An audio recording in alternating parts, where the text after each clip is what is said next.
7 number থেকে শুরু করব।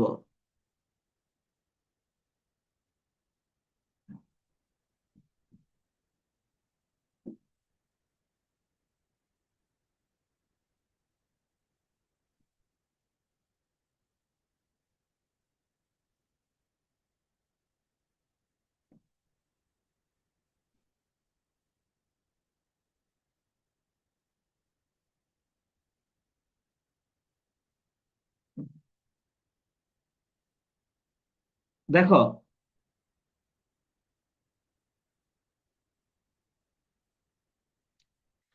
এখানে ওরা আমাদেরকে বলছে the following information are available, expected return দেওয়া আছে, তার মানে এটা আর বার এ, এটা R bar B. Standard deviation দেওয়া আছে, তার মানে এটা সিগমা এ, এটা সিগমা বি। আবার নিচে কোএফিসিয়েন্ট অফ কোরিলেশন দেওয়া আছে 0.50। ওনারা প্রশ্ন করেছে ক্যালকুলেট কোভেরিয়েন্স। কোভেরিয়েন্স বের করো between stock A and stock B. আমি তোমাদেরকে দেখাবো ইনফরমেশন গুলো দেওয়া থাকলে এখান থেকে স্টক এ স্টক বি কিভাবে বের করতে হয়। চলো আগে আমরা ডাটাগুলো খাতায় তুলে ফেলি। এক্সপেক্টেড রিটার্ন অফ স্টক এ খাতায় তুলে নাও।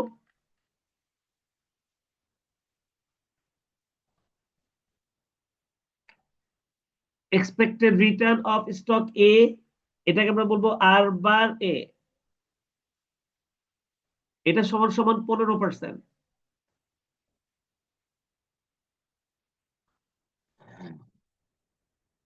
Expected return of stock B,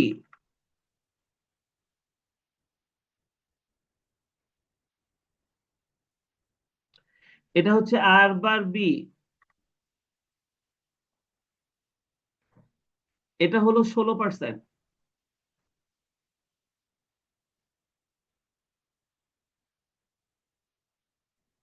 এবার দিছে standard deviation of stock A,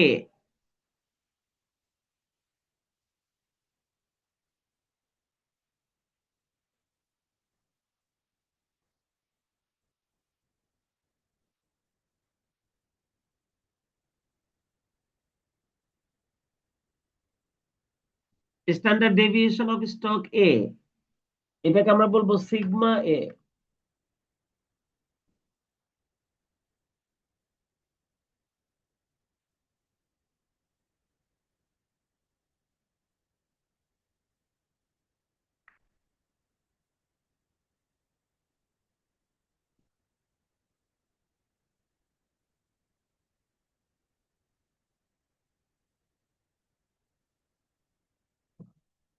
sigma A,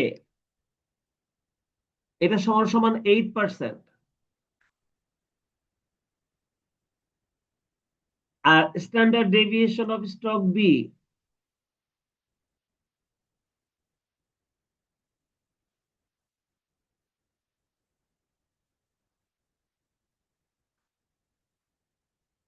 sigma B, এটা হচ্ছে 5%।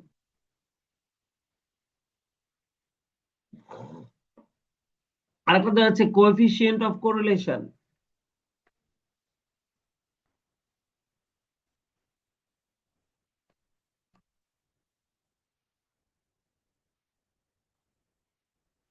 কোএফিসিয়েন্ট অফ কোরিলেশনকে আমরা ছোট হাতের আর বলি, আবার কেউ কেউ ফাই বলে, আমরা ছোট হাতের আর দ্বারাই প্রকাশ করি।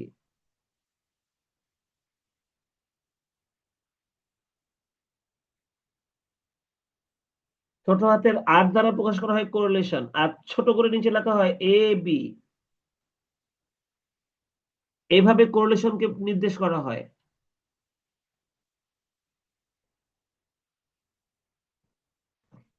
আর এটার মানটা দেওয়া হচ্ছে 0.50। তোমাকে বের করতে বলছে কোভেরিয়েন্স।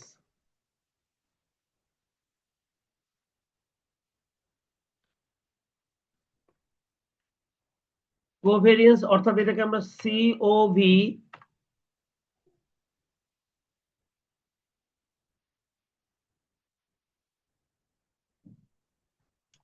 আমরা এটাকে সিওভি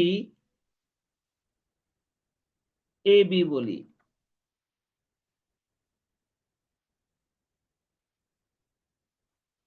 কোভেরিয়েন্সকে আমরা সিওভি এবি বলি, এটা সমান সমান কত সেটাই বের করতে বলছে। এই হচ্ছে আমাদের প্রশ্নের ইনফরমেশন গুলো সব। দেখো আমরা সবগুলো এখানে লিখে দিলাম। এখন আমি তোমাদেরকে দেখাবো এই তথ্যগুলো ব্যবহার করে এখান থেকে আমরা কোভেরিয়েন্সটা কিভাবে আমরা বের করব। চলো একটা সূত্র লিখবো। উই নো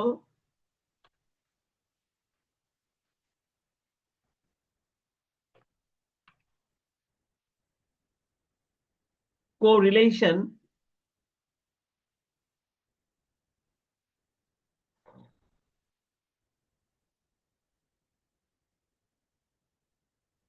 ছোট হাতের আর এ বি, এটা সমান সমান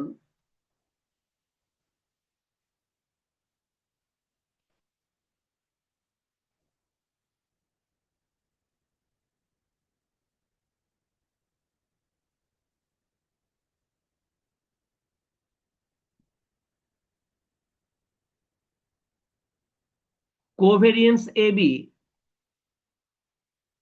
divided by sigma A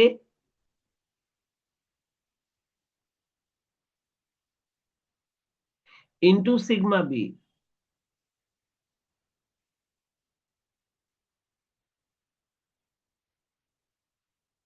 এই হলো আমাদের সূত্র। দেখো এখানে আমাদেরকে এক্সপেক্টেড রিটার্ন কোনো কাজেই লাগছে না।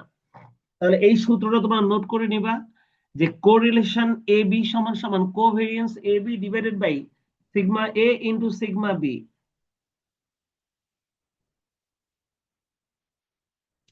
এটা হলো আমাদের সূত্র।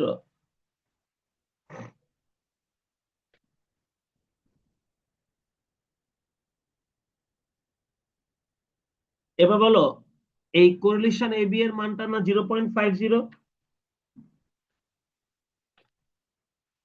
আর কোভেরিয়েন্স এ বি এর মানটা আমরা বের করব। আর সিগমা এর মানটা কত দেওয়া আছে? সিগমা এর মানটা দেওয়া ছিল 8 ইন্টু সিগমা বি এর মানটা দেওয়া ছিল কত? 5।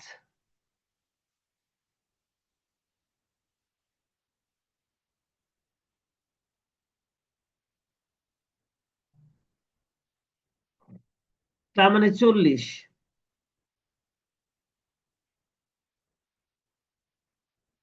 কি তাই না?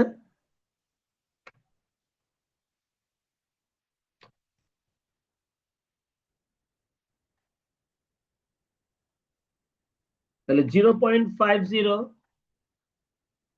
এর সঙ্গে ইন্টু হয়ে যাবে 40 সমান সমান কোভেরিয়েন্স এ বি, কোনাকুনি যদি গুণ করি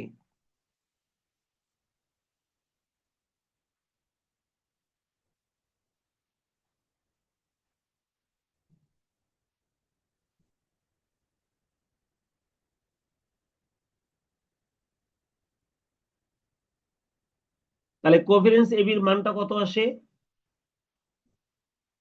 20 স্যার।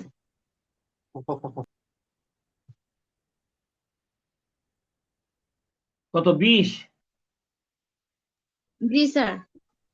আচ্ছা, এখন প্রশ্ন হচ্ছে এটা 20, কিন্তু এখানে আমাদের দুইটা সংখ্যা ছিল তাই না? দেখো আমাদের কোভেরিয়েন্স এর মানটা কিন্তু চলে আসছে।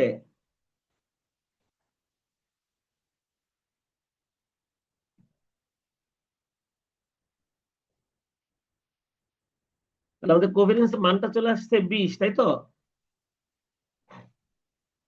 জি স্যার। এখন দেখো এখানে অ্যান্সার আছে 0.002। এটা কিভাবে হলো আমি তোমাদেরকে বলছি। তোমরা এখন 20 কে দুইবার 100 দিয়ে ভাগ করো, প্রথমে 100 দিয়ে ভাগ করো, আবার 100 দিয়ে ভাগ করো।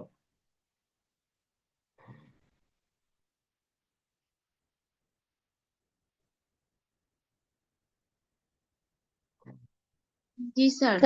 0.002। আচ্ছা, এটা কেন হয়েছে আমি বলছি। এখানে আমাদের কোরিলেশনের মানটা কি পয়েন্টে আছে না 0.5? জি জি স্যার। স্যার। আমি যদি এখন আমাদের এই 8% যেটা স্ট্যান্ডার্ড ডেভিয়েশন ছিল, এটাকে 8 না লিখে যদি 0.08 লিখতাম, আর এই 5% কে যদি আমি 5% লেখা যদি 5 না লিখে 0.05 লিখতাম, তাহলে দেখো তো আমাদের রেজাল্ট এটাই আসতো না, গুণ করে দেখো।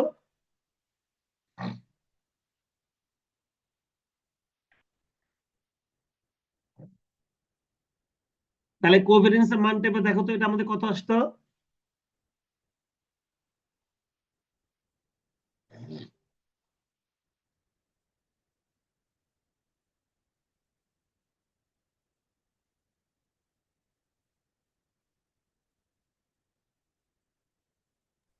স্যার 4 দিয়ে উপরে -3, মানে পাওয়ার সিস্টেম ওই যে ওইভাবে করে হ্যাঁ, এবার আসে। শিফট ইএনজি দুইবার চিপ দাও। একবার শিফট দিয়ে ইএনজি দাও, আবার শিফট দিয়ে ইএনজি দাও, দুইবার পর পর। জি তাহলে এবার মানটা চলে আসবে দেখো। শিফট জি টিপে স্যার। ইএনজি, আবার শিফট টিপে ইএনজি দুইবার, শিফট টিপে ইএনজি আবার শিফট টিপে ইএনজি দুইবার দিলে এবার মানটা আসবে।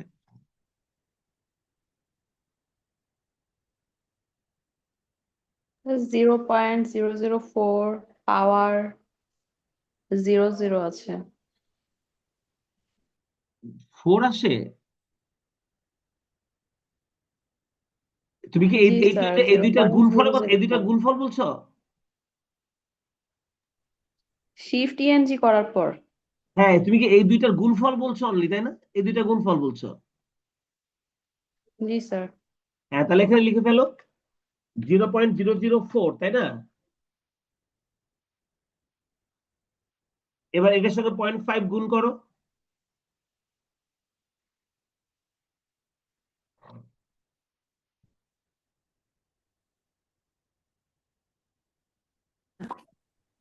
Zero point zero zero two. তাহলে এবার দেখো 0.002 ওই মানটা চলে আসছে, দেখছো?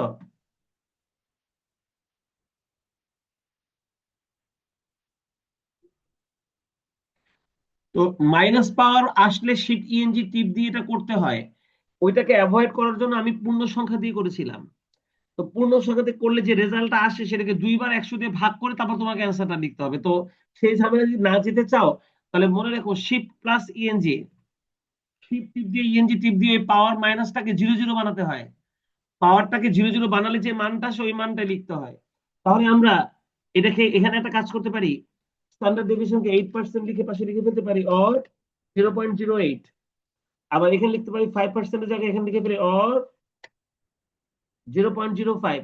আবার এটাই যদি এখন আমি এখানে ব্যবহার করি তাহলে আসবে 0.004। তবে সেটা আনতে গেলে শিফট ইএনজি দুইবার টিপ দিতে হবে, তাহলে এই মানটা আসবে। তারপর আমাদের কোভেরিয়েন্সের স্যার ওইটা মাধ্যমে তো দেওয়া লাগে নাই স্যার, ডাইরেক্ট চলে আসছে। কোনো কোনো ক্যালকুলেটরে আসে, আবার কোনো কোনোটায় মাইনাস পাওয়ার আসে, তখন শিফট ইএনজি টিপ দিতে হয়, কি ঠিক আছে? জি স্যার। কোনো কোনো ক্যালকুলেটরে মাইনাস পাওয়ার আসে, তখন ওই মাইনাস পাওয়ারটাকে সরানোর জন্য শিফট আর ইএনজি পরপর দুইবার টিপ দিতে হয়, আগে শিফট ইএনজি তারপরে আবার শিফট ইএনজি। তো যাই হোক, আমরা ক্যালকুলেশনটা জি করলাম, স্যার। এই সূত্রটা মনে রাখতে হবে তোমাদের। এইটা, এটা খাতায় নোট করে নাও সূত্রটা। কোরিলেশন বের করার জন্য সূত্র হচ্ছে covariance A B divided by sigma A into sigma B, দেখছো?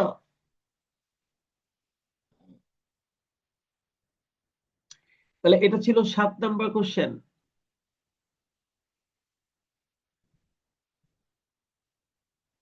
দেখো তো একই রকম অঙ্ক না আমাদের 8 নাম্বারটা, চেয়ে দেখো তো।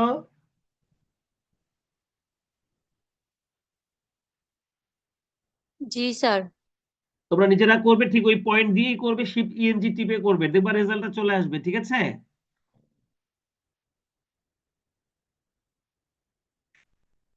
পার্ট বি শেষ, জি চলে স্যার। আসো আমরা পার্ট সি তে আসি।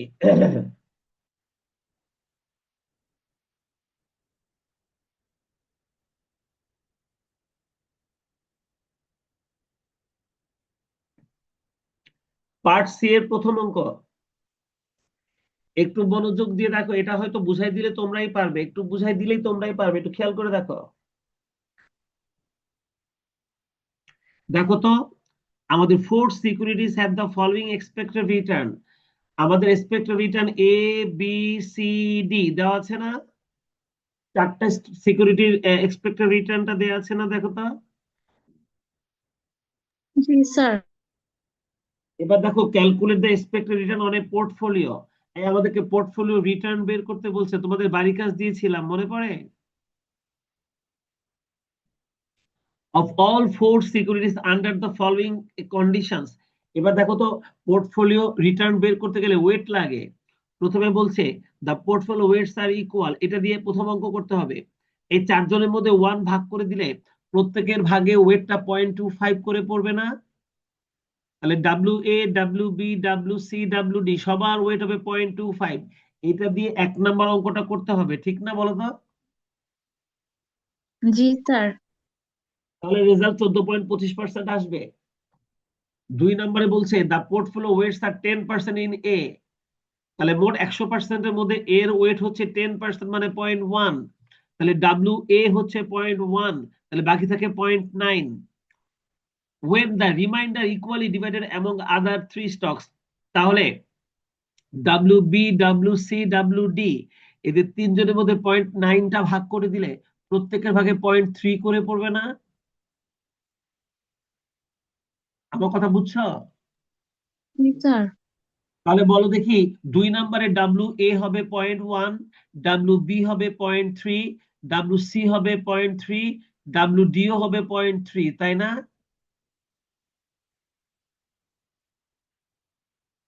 জি স্যার। এবার 3 নম্বরটা দেখো, the portfolio weights are 10% in each stock A and B, তাহলে এরও 10%, বিরও 10%, তাহলে 10 10 20% চলে গেল, বাকি থাকে 0.8 with the remainder equally each of C and D. তাহলে বলো তো, 3 নম্বরে ওয়েটটা হবে WA হবে 0.1, WBও হবে 0.1, বাকি থাকবে 0.8। এটা দুজনের মধ্যে ভাগ করলে হবে 0.4 0.4। তাহলে বলো WA 0.1, WB 0.1, WC 0.4, WD 0.4। এই হয়েছে? জি স্যার।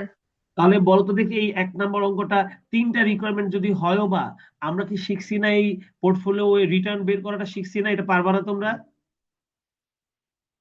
জি স্যার। আচ্ছা, এটা তোমাদের পারা উচিত, তোমরা করে ফেলবা নিজেরা।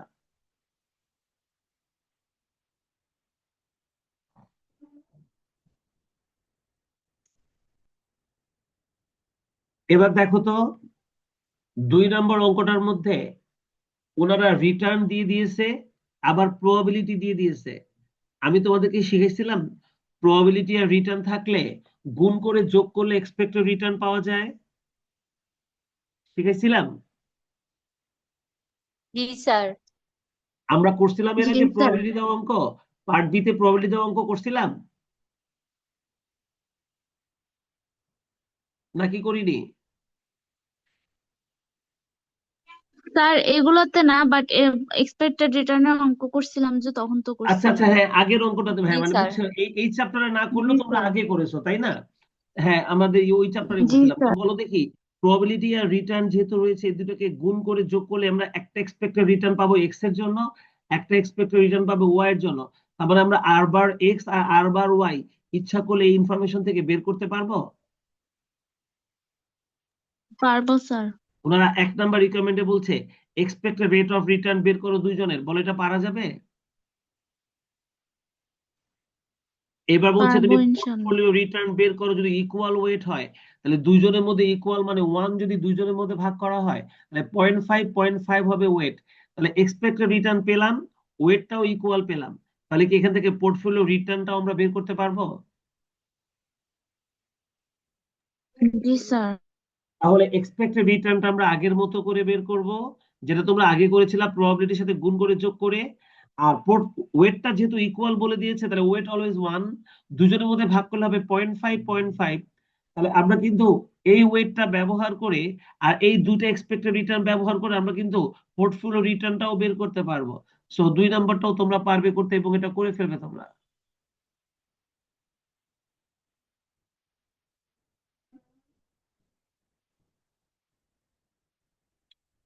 3 নম্বরটা তোমরা পারবে না। 3 নম্বর অঙ্কটা আমাকে তোমাদের করাতে হবে, এটা একটা স্পেশাল অঙ্ক। এটা আমি পরে আলোচনা করবো তোমাদের সাথে। এটা একটা স্পেশাল অঙ্ক, কার মানে হলো এটার মধ্যে একটা জিনিস নতুনত্ব আছে, যেখানে করে দেওয়া আছে, এটা আমি বুঝাই দিব তোমাদেরকে এখান থেকে। আগে আমরা সিম্পল কোয়ালিটির অঙ্কগুলো একটু করে নিই।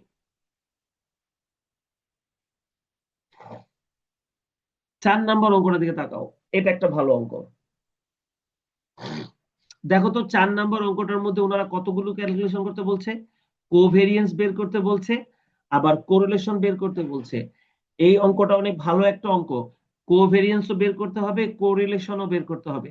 কিন্তু দেখো তো এখানে যে দুটো রিটার্ন দেওয়া আছে, এদের মধ্যে কি কোনো প্রবাবিলিটি আছে? দেখো তো,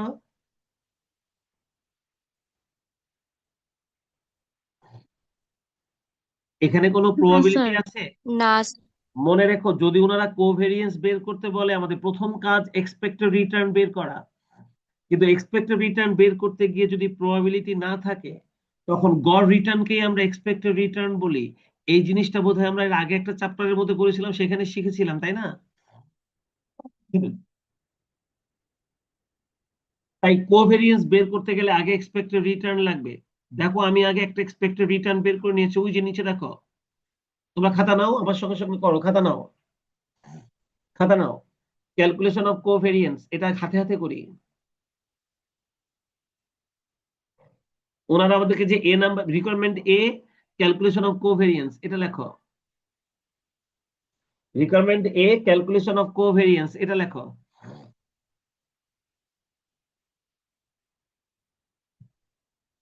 উপরের অঙ্কটা আমি পরে আলোচনা করব তোমাদের সাথে, এটা মাথায় রেখো।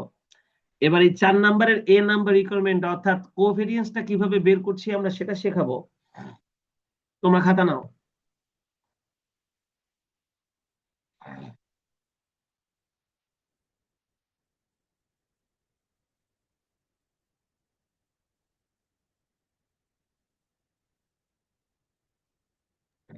স্যার নিছি। দেখো, কোভেরিয়েন্স বের করতে হলে আগে এক্সপেক্টেড রিটার্ন বের করতে হয়। রিটার্ন এ, রিটার্ন বি, দুইটারই এক্সপেক্টেড রিটার্ন বের করতে হবে। যদি প্রশ্নের প্রবাবিলিটি না থাকে, তাহলে গড় রিটার্নকে এক্সপেক্টেড রিটার্ন বলা হয়। তাই দেখো, আমরা প্রথমে এক্সপেক্টেড রিটার্ন অফ স্টক এ বের করছি, ওই যে আর বার এ, আর এর উপর একটা বার চিহ্ন দিবা তোমরা, এই আর এর উপর একটা বার চিহ্ন দিবা, R bar A, expected return of A, উপরে লিখবা আর বার এ সমান সমান summation R divided by N. Summation R divided by N, তোমরা দেখো সব সবগুলো রিটার্নকে আমরা যোগ করেছি, যেভাবে ওনারা প্রশ্নের মধ্যে দিয়ে দিয়েছে, যেভাবে ওইভাবে যোগ করে আমরা 5 দিয়ে ভাগ করেছি।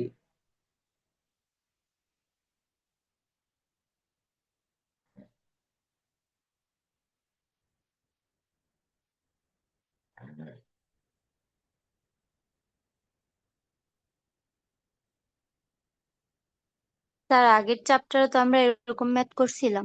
করছিলাম তো, আমি তো জানি, কিন্তু কোভেরিয়েন্সটা বের করোনি, তাই না?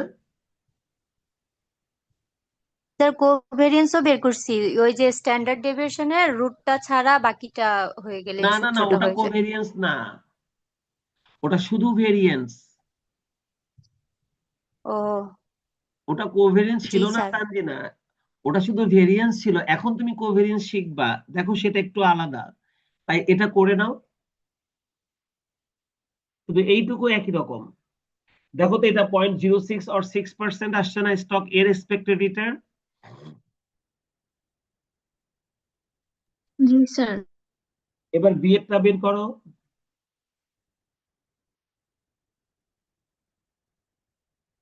দেখো 0.098 or 9.8% আসে কিনা।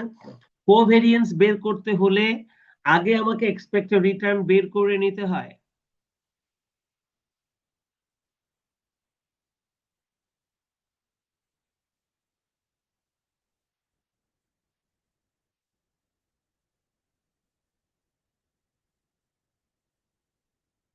যদি প্রশ্নে প্রবাবিলিটি না থাকে,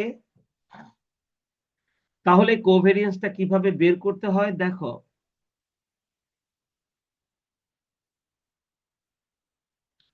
দেখো আমাদের পরের এক্সপেক্টেড রিটার্নটা বের হয়েছে কিনা।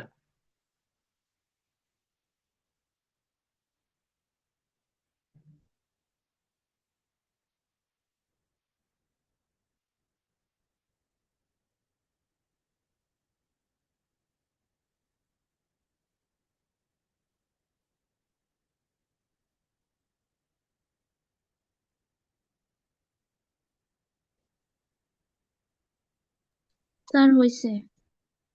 এবার দেখো, এই দুইটা এক্সপেক্টেড রিটার্ন বের করার পর এবার কোভেরিয়েন্স বের করার জন্য আমরা কি সূত্র ব্যবহার করছি?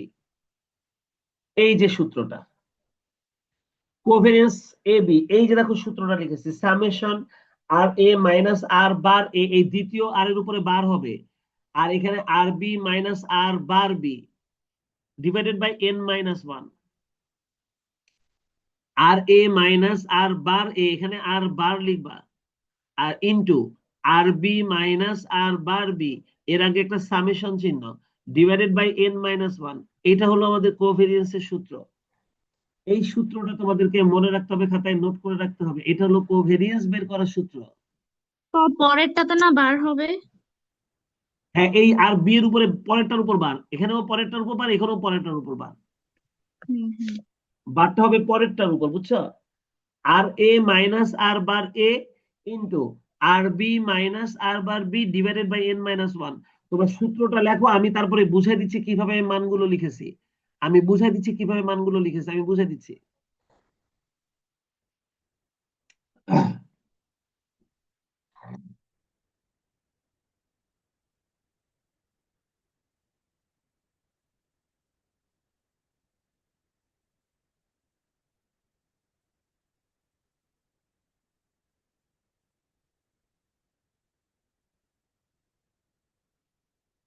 এটা হচ্ছে কোভেরিয়েন্স বের করার সূত্র।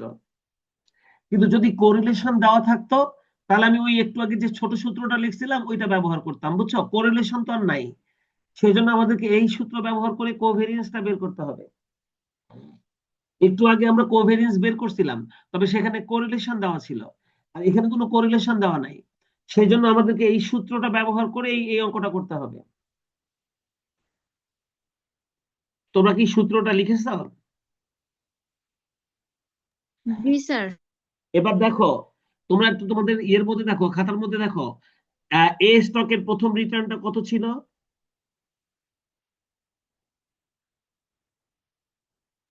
0.07। মাইনাস তার এক্সপেক্টেড রিটার্ন 0.06 ছিল, তাই না? জি স্যার।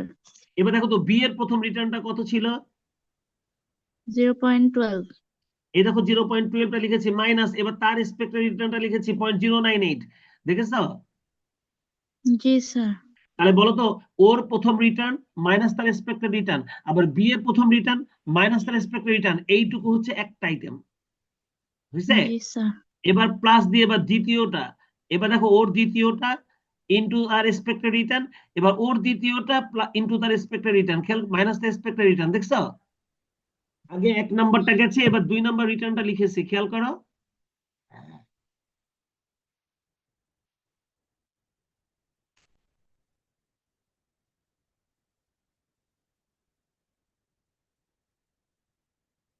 তাহলে দুই নাম্বারটা লেখা হয়ে গেলে তারপর যাবো তিন নাম্বারটা, দুজনেরই তিন নাম্বারটা লেখা হয়ে যাওয়ার পর দুজনেরই চার নাম্বারটা লেখা হয়ে গেলে দুজনেরই পাঁচ নাম্বারটা, এইভাবে সবগুলো লিখতে হবে, বুঝতে পেরেছো? Divided by 5 minus 1।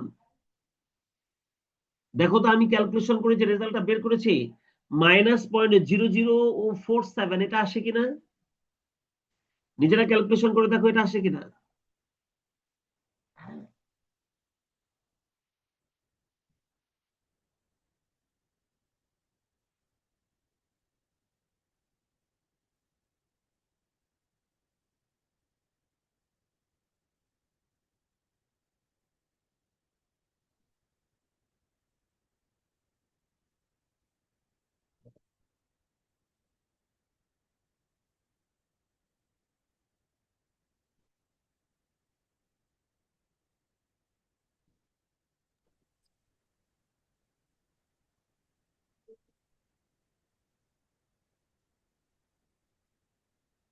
স্যার, হ্যাঁ, -0 লেখা এটা এটা কোনটা স্যার? না না, এটা এটা কোনো কিছু না, এটা এমনি এমনি ট্যাব এসে পড়ছে, মানে ওই নিচের সংখ্যাটা লিখতে গিয়ে এটা এসে পড়ছে। তোমরা উপরের এই ফিগার গুলো দিয়ে ক্যালকুলেশন করো। এটা -0.0187 হবে।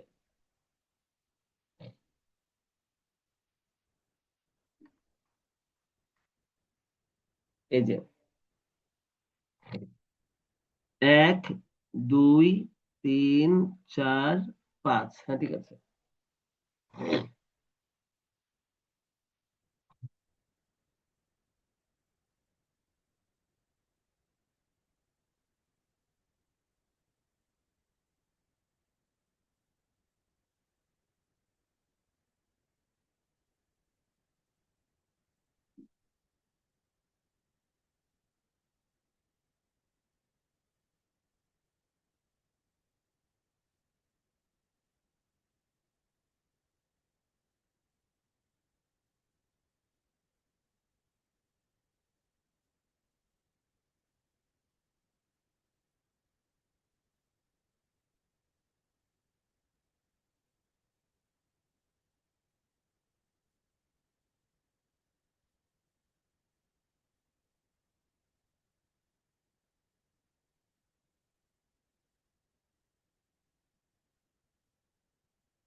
আর ওটা কি মিলছে? আমারটা তো মিলতেছে না। ক্যালকুলেশনটা খুব সাবধানে করবা, যেমন একবারে পুরোটা করতে যাবা না, একটা একটা করে করবা। যেমন আগে এই দুটোকে বিয়োগ করো, ইনটু এবার এই দুটোকে বিয়োগ করো, আমি যেটা বলছি এভাবে করো। আগে এই দুটোকে বিয়োগ করবা, ইনটু তারপর আবার এই দুটোকে বিয়োগ করবা, পুরোটা একসাথে করতে যেও না, তাহলে ভুল হবে, মিলবে না। আগে এই দুটো 0.07 থেকে 0.06 বিয়োগ করো, তাহলে হবে 0.01, তাই না?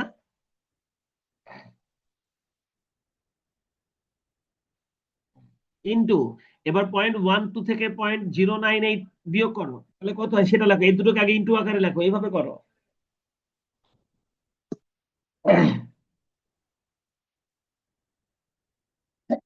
এইভাবে তোমরা আমি ডাইরেক্ট অ্যান্সারটা লিখছি, তোমরা এভাবে এক লাইন বেশি করো।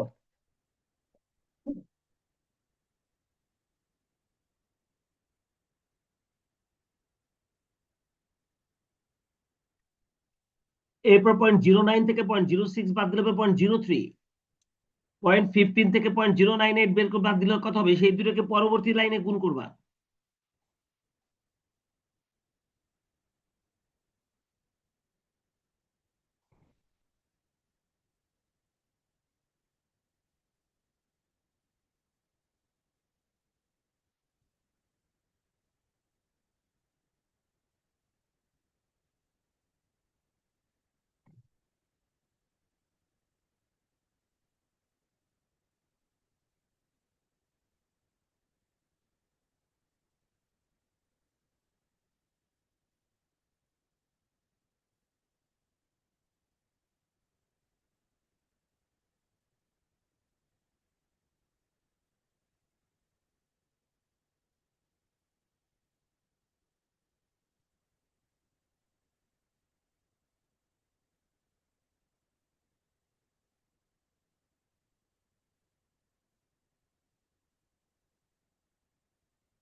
পারছো কেউ ক্যালকুলেশনটা করতে? স্যার আমার তো হয় না। তোমাদের কত আসছে রেজাল্ট?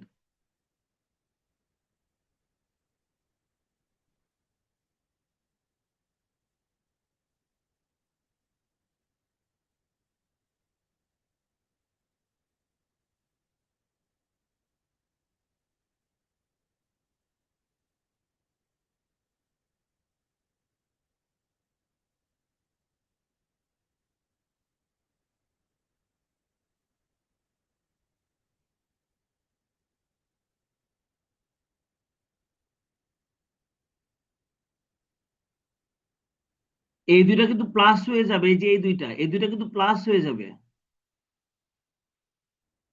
0.18 হয়ে যাবে, -0.18 হয়ে যাবে কিন্তু এই দুইটা।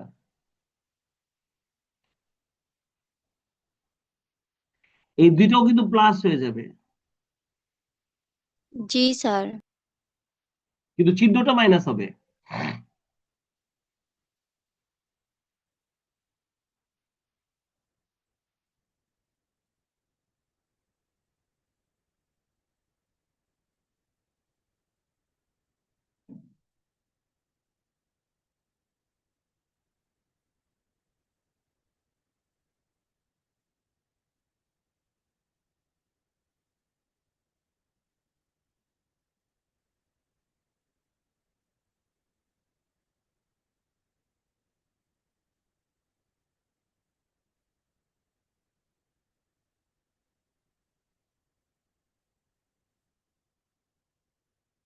তোমরা উপরের এই ফিগারটা কি আনতে পারছো? স্যার এটাই তো আসে না। আচ্ছা আচ্ছা আচ্ছা, তাহলে আমি এটা হাতে হাতে করাবো, মানে আমি ক্যালকুলেশন করে করে দেখাবো, কেন তোমাদের ওটা হচ্ছে না আমি বুঝলাম না। উপরে আচ্ছা কত আসতেছে তোমাদের, সেটা সে অ্যামাউন্টটা বলো, কোন অ্যামাউন্টটা আসছে?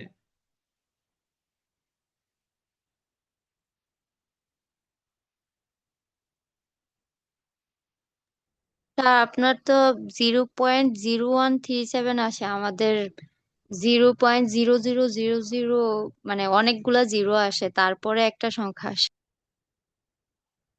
আচ্ছা, মানে কি ওই উপরেরটা নাকি ফাইনাল রেজাল্টটা? স্যার উপরেরটাই। আচ্ছা